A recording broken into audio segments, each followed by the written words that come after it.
Cette affaire FTX a bien sûr mis en avant aussi les difficultés à véritablement apporter des preuves de réserve, de proof of reserve, au point que le cabinet Mazars a choisi de fermer temporairement son activité crypto.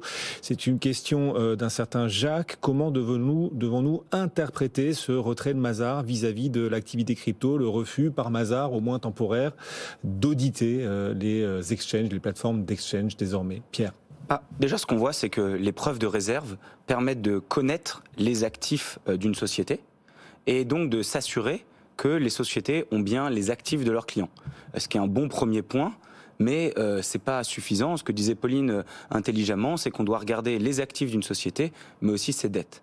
Donc aujourd'hui, la preuve de réserve qui a été mise en place par les acteurs, c'est pas du tout une volonté du régulateur de mettre en place ce type de système, a été déployé, mais est pas assez suffisant.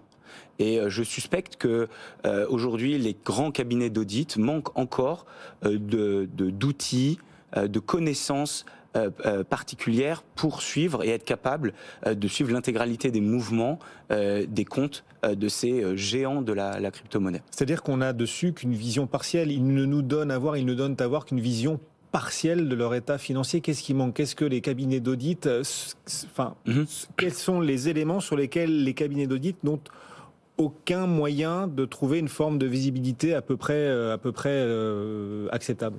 Alors, il y a deux types d'éléments. Il y a les éléments en termes de scope, donc s'assurer qu'il y a un coverage, qu'on couvre l'intégralité des pays, qu'on couvre l'intégralité des activités de toutes les filiales de ces entreprises.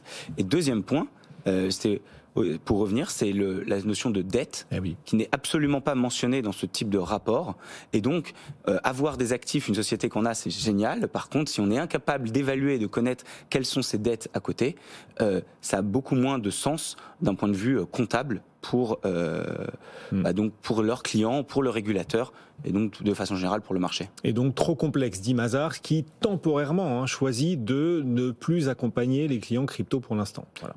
Ouais, et je pense et j'espère que en fait, d'un côté, ce type d'acteurs va s'investir, vont développer davantage d'outils, et en même temps, ces géants de la crypto-monnaie qui, pour la grande majorité, sont hébergés dans des paradis fiscaux, qui donc ne sont pas habitués à cette culture de la conformité.